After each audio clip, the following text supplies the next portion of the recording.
So I'm gonna start. Going through some things, and like I said before, if you have questions, just type them in, and I will get to them. But I have some things that I think are pretty common with questions that everybody has, so we'll start with those. The first thing is about the program. So the program is written as a it's sort of as a jump start. It is a little bit, especially at the end, extreme. It is not something that is not an example of, oh, this is your lifestyle that you can maintain, and this is the way that you could work out.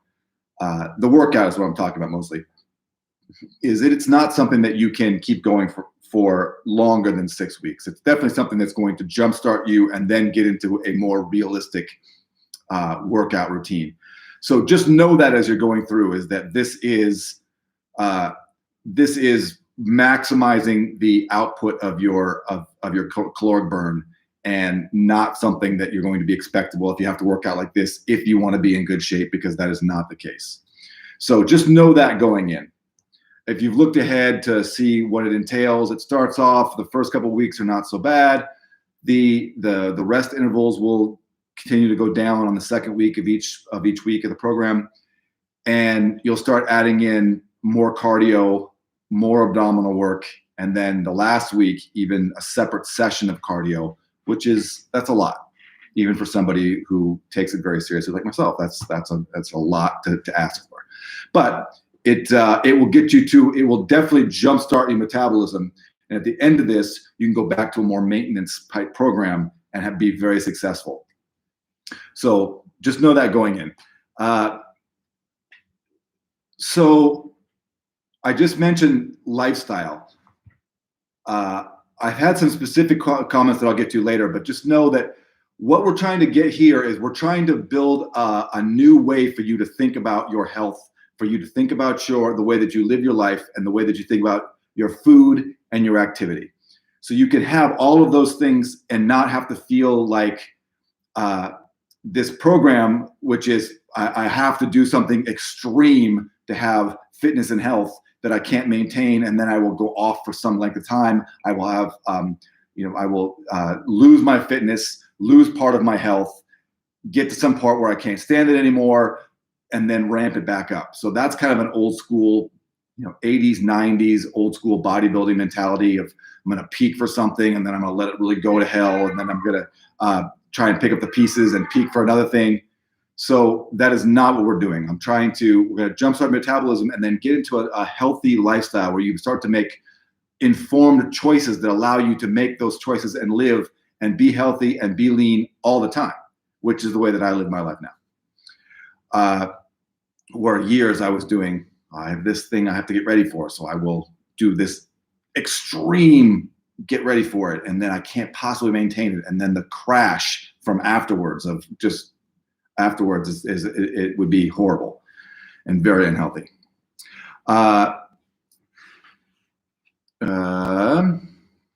So I would assume one thing, mental note going into this program is that if you feel that your health is not optimal, if you are not lean with great energy, sleeping well, mood even and happy, if those are not things that are common for you and easy for you, then I would say that what you're doing in your life right now is not working, because those should be things that you can have.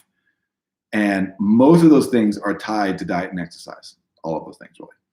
So this program is going to show you a different way of thinking about those things. So start to really look at it as this is a way I can start living my life, as opposed to this is something I'm going to dabble into and then go back to what I was doing. One thing that I would say is most people that I've trained in the past, and a lot of people that come into these challenges, are thinking, I like the way that I work out. I like the way that I eat. I do all the things that I like to do. It all fits into my budget and into my lifestyle and into my time frame. It fits into my personal schedule. It's very difficult when you live with someone that now you have to coordinate meals that you're eating with meals that they're eating, and that's another obstacle to you eating what you need to eat. And so you're doing all of those things, and what you're doing now fits in all of those ways, but you don't look good or you don't feel good. So you're hoping that I will say, oh yeah, what you're doing is 99% great. Here's one small tweak and everything is going to suddenly start working. Chances are that's not the case. The chances are you're probably making you need to make some shifts, and that's the whole reason why you're here. So really look at this program as a way to learn the way that you can shift and adapt a new type of lifestyle. It takes about 6 weeks for you to get a new habit formed. So this can be a way for you to break out of that old cycle and get a new cycle built in. So those are sort of the overarching themes of the program I wanted to get to. And now specifically, let's start talking about the diet. The diet, everyone gets very excited about the exercise program. I love to exercise. I mean, exercising for me is actually kind of easy because I look forward to it and I like it. The dieting part is much harder. It's also 80% of your success rate in life for your health is going to be dictated by your diet and what you eat. So you have to be diligent and you have to be on top of what's going into your body. The workout will be the extra 20% that will kind of fill in the gaps. You know, you can play with the margins a little bit with the workout, but if you're not eating correctly, you will not see success. It's just plain and simple. So you have got to get this TDEE figured out and get your macro breakdown figured out. And that's the first and most important thing. I've done something in the TDEE I wanted to say really quick, which is when I do one-on-one training with people, I can make that a much more specific number. When I'm doing it in a program where there's lots of people, I've tried to make it as easy as possible and take out as much of the math as I can so that there's less chance for mistakes. And also to get it very accurate, you need a very accurate body fat measurement, which not everybody has. So it should work fantastically for all of you, unless you are really, really, really overweight. And I do have people that come into the program that are 80, 90, 100 pounds overweight. If that's you, email me at ronmatthews.training.com and let's adjust your TDEE because it's going to be a little too high in protein and a little too high in calories for you because you have so much inert weight. But if you're an average person who's, you know, anywhere from 20 to 40 to 50 pounds overweight, it'll work great, perfect for you. So that's the first thing I was gonna say. Find out your TDEE. Find out how many calories your body needs in a day. And then we have our low carb days and our high carb days. Get your macro breakdowns and track your food. There's no way you're going to be successful in any kind of a diet if you don't know exactly what's going in your body. You cannot guess. You cannot just say, oh yeah, well, I'm eating salad, so therefore I'm eating healthy. Well, a whole food salad can be 1,500 calories and more than half of it coming from fat, easily. So just because you're eating a salad or you're eating something that you think is a diet food, that cannot be enough. You need to know exactly what's in that. You need to weigh and measure your food. Spend this time doing that. Once you get an idea of how much 4 ounces of chicken is, how much 8 ounces of steak is, how much one serving of spinach, which I like to eat, and how much of that is what the macros of 1 ounce or 10 ounces of spinach is. Once you have those things, then you can start eyeing it in the future and you have an idea of, okay, I need this much and this is how much it is. And if it's a little off, I'm doing maintenance, it's not the end of the world. But when in the beginning, you have to know every part of it. So that's the trickiest part about the beginning of this program, especially, is weighing and measuring the food.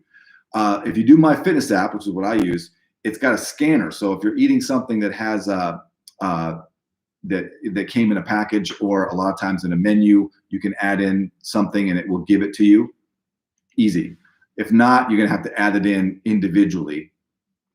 And it's a little time consuming in the beginning, especially until you build your own library of the foods that you eat. So it'll take half an hour or so a day to get your calories in. If you don't do that, it's gonna be a hard road for you. That's gonna be the most important thing in the beginning, the first week especially, is really starting to look at what those macros are, how it breaks down, and how that food is going to break down when I'm going to eat my carbs before and after my workout, how I'm going to do that, how I'm going to carry my food with me. I'm going to have to plan ahead. So you need to do some sort of meal prep and have some food that you can know that you can eat in the fridge, so that when that's ready to eat and your time to eat it is there, that food is ready. If you're waiting until you're hungry and thinking, okay, now what can I eat? And you're going to the fridge and you're looking, you're setting yourself up for failure. So plan ahead on what you can eat. Here are the meals that I'm going to have. I'm going to already have them in. I'm going to have the ingredients ready to go. I'm going to make a pot of, like, for me, I'll make a stir-fried chicken with vegetables, and I'll make a bunch of it on a Sunday. It'll be 6 in my fridge. I have 6 containers of it, and so every time I know I need a food that's low carb, that's the one. I have another thing that I make with ground up bison and hamburger and rice, and that's my high carb meal. And I make some of that. I have that in Tupperwares in my fridge. So it's quick, it's easy, it fills my macros, and it's tasty. So start finding what those things are for you and how you like them. There's some examples in the pamphlet of some foods and some diet foods. It's hard for me to go with diet foods because people's palates are so different. So as much time, I mean, you can write books and books and books on it and still not cover. People will go, well, there's nothing in here for me. So it's easier for me just to try and guide you in the overall what you're looking for and have you pick it for yourself. So that's going to be the most important thing in the beginning. I had to question before about cheat days. So cheat days kind of goes back to this old school bodybuilding mentality of I'm gonna do really good, and then I'm gonna reward myself with being really bad. The thing with this diet, with this way of eating, is that I can eat what I want when I want. So if I want a hamburger, I can have a hamburger. I just have to find where it fits into my macros. And if I have it in my macros, and I account for it, I see what else I have to eat in that day, and I can adjust accordingly. So it isn't that I don't have to feel like I'm cheating. I just have to make sure that I put it in. If you're going to really go off the rails and have something that is, chicken and waffles, and you're going to eat a lot of it, and something that's like super high carb, super high sugar, it's never going to work in your macros. You're definitely going to go over if you eat it. Yes, okay, that can be something that you have on a special occasion. Mark it, put it down. Probably not the best to do in this 6 weeks. Try and stay away from those obvious no cheats. But in your regular life, if that's something you want to do on a weekend, it will fit into your macros, get right back into your regular macros the next day, and you'll be fine. So don't think of it as I said before, this is a lifestyle. This is not something that you're going to do for a short amount of time and then suddenly go, okay, and now I'm going to flip back out of it and do something else. I have a question here about supplements. I don't take very many supplements. I take a multivitamin. I take protein powder. So a protein powder is something that you're probably going to want to look into. And I get mine at Costco. It's nothing fancy. And you want to make sure you look on the back and make sure that it is a high protein, a low amount of carbs, and a low amount of sugar, and a low amount of fat. Maybe under 3 or 4 grams of fat per serving, under 5 or 6 grams of carbs, and most of that will be sugar. So make that as low as possible, and like that's something you can scan right to your app. That will be a great way for you to get your protein in and for you to hit some of these protein numbers, especially if you're not used to eating protein with every meal, which you should. You might have trouble getting to your total protein in the day without having a protein supplement. So that's going to be something you want to look into. Just know that that some protein supplements are actually meal replacements. So when you look on the back and it's 220 or 230 calories and there's 30 grams of carbs and 20 grams of protein and 15 grams of fat, that's a meal replacement shake. That's a little different. It's probably not going to work long term in your macros because it's going to be too much carbs for you to spend on a protein shake when you can just have the protein and not be, those carbs and the fat are currency. So on your low carb days, you have a little bit of extra fat, but you have to be really diligent about those carbs because if you blow too many of them in one meal, you're going to run out of how much you have in a day. And same with the fat. On that high carb day, you have a low fat. And it's really easy to go over that fat. It's because a lot of the protein will have some fat in it. And if you have anything else that's a little, not the best thing for you, you'll go right over those fat. So make sure you really earn those carbs. Make sure that you really are taking care of that on those different days, the low carb and the high carb days. I went over meal prepping. One thing you might want to think about is this: the idea of a meal is, growing up, the idea of a meal was, meat, potatoes, vegetables. It was like a 3-pronged thing that this is what I'm going to have as a meal. And I notice sometimes that people kind of go to like, I need to have that because that's what I think of as a meal. A meal is just time that you're feeding your body. That's something that you like to eat that is fitting into your macros. So I often have steak, and sometimes I'll have steak with nothing else, just steak, and sometimes I'll have steak with a vegetable like spinach. And that's my meal. I don't have, especially on my low carb days, I'm not having carbs.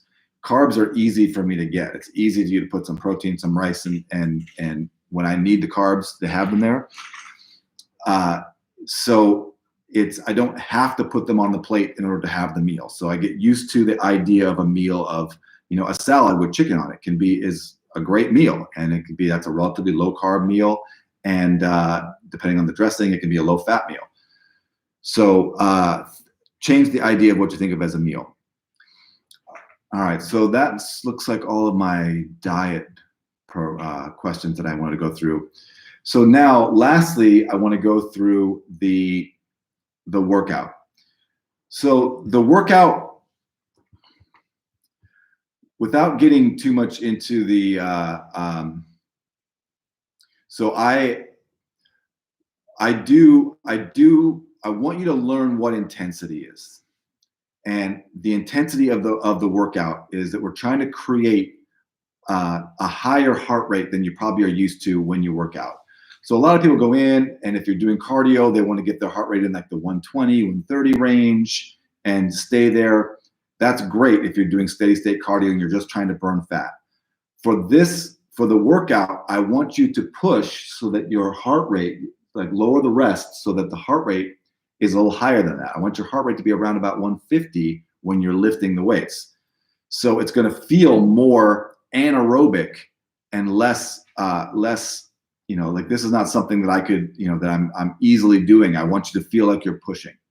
So that being said, there's time rest intervals on the workout, and I want you to really stick to those. That's going to be the hardest part about the workout, is you're going to be doing, let's say on a push-pull day, you're doing some kind of a press, some kind of a pull. Those need to be as quick as you can get. So I finished doing a press, I walk 5 or 6 steps, I do my pull, it was less than 15 seconds, I do that set, then I take my minute rest. I go back and do the push again. So depending on your gym and how busy it is and the time of day you work out, that may be difficult for you, because what I've written is a lat pull down, and in your gym, the lat pull down is all the way across the gym, and the press that you need is on the other side, and you can't keep going back and forth and maintain the interval, or someone cuts in on you and you don't have the equipment. So use a little forethought and just see the structure of the program, which is, if he wants me to do a pull and I can't get to that pull, so I'm going to do this pulling instead. So I can't get to the lat pull machine, but this low row machine is right next to the press machine, so I'm going to do that instead. And I can maintain that. It's more important to maintain the rest interval than to do the workout as written. I had somebody in a challenge not too long ago who was like, I'm loving these workouts. It's so great to get in the gym. These 3 and 4 hour workouts really feel great on my body. And I was like, 3 or 4 hours? This workout should be taking you 45 minutes tops to get done. You need to get through it. The weight should be enough so that if you can't get the reps, the weights are too heavy. If you're getting the reps and your heart rate isn't high, the weight is too light. So you need to find the weight that is challenging to get the reps in, but you can keep going on getting all the reps written with that very short interval. And the second week, the intervals get shorter. So that's going to be the challenge of the workout, is to really push yourself to keep moving. There's almost no downtime in the workout. Now it'll be longer if you add in the warm up, if you add in an abs and you add in some cardio after the workout, then we're looking at more like an hour 15. But that weight workout should not take you more than 40 minutes, sometimes 45. So just know that going in.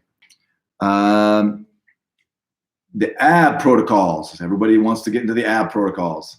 If you read through the ab protocols, I'm pretty specific there about, just remember, doing abs does not make you have a six-pack stomach. You already have a six-pack stomach. All of those muscles, that musculature is in your body. You just can't see it because it's covered up with your abdominal fat. So the diet is where you're going to see the cuts in your abs. Building up your ab wall is very great. It's going to be great for your back. It's going to be great for your lifting. It will speed up how fast you see. As I say in the guide, it increases the size of the mountain. The diet increases the depth of the valley. So it will show you more. Your cuts and your lines in your stomach will get more defined by doing the program and by doing abs. But if you're thinking that doing some ab program is what's going to give you the abs, it's going to be more the diet than the ab program. That's the first thing. The second thing is those ab protocols are very difficult, very difficult. Even at my absolute best, I struggle to get through the fourth one and the fifth one. It's very, very difficult. So I have someone who's like, yeah, well, I busted through the first two in the first day, and by the end of the week, I'm already through. I need 5 more protocols because that fifth one I've already done, and it's super easy. It's like if you're finding that, you're not doing it right. They are very difficult. If you stick to the proper form, the proper tempo, and the proper rest intervals, they should be very challenging. So read through the program and really make sure that form on everything that you do. Form is going to be the key. There's videos to everything where you can see proper form if you have any questions on it. And you're welcome also to email me. So my email, which I've sent into everyone's email, ronmatthews.training@gmail.com. You can ask me questions. I'll get back to you pretty quickly, and let me know if you have any others that I didn't cover. That's all that I have, and I've gotten all the ones that I see here. So if you have any other questions, email me. Otherwise, it's very exciting. It's going to be a lot, but you can get some great results in 6 weeks, especially if you can really stick to that TDEE, stick to your macros, and stick to the intervals of the workout. You're going to see a huge, huge, huge difference. All right. Good luck, and I will talk to you soon.